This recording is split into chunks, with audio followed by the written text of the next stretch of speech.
Hi, this is Linda from Linda's Clutter Talk.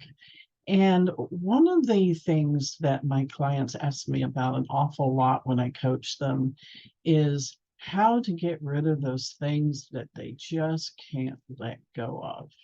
Now, this is a really huge subject, and I'm not going to go through it a lot, but I want to give you a few thoughts to think about. One of them being, why, if you think you can't get rid of something, do you feel that way? And here's why I asked. This especially applies to things that, let's say, you have stored in a closet or the garage or in the back of the cabinet, things that never see the light of day. So you go ahead and you start say, I'm going to declutter this closet, for example.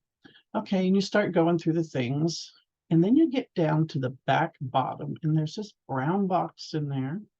You have no idea what it is. You pull it out and you open it up, and it's like, oh my gosh. Oh, I forgot I had this. I love this. This is wonderful. I can't live without this. I cannot get rid of this. Hello. You've been living without it for the last, what? How long has it been in there? 8 to 10 years? It's never seen the light of day.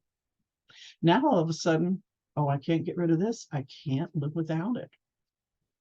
Most of the time, you can. You have been living without it.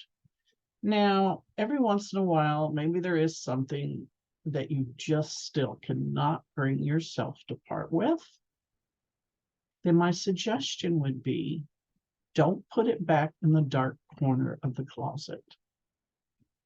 Find a nice place to bring it out into the light, because let's face it, you can't enjoy it if you can't see it. If you put it back in the back of that closet, it's only going to sit there until either you go through that again in another so many years, or somebody else is clearing the house for you. So if it truly means that much, why not display it?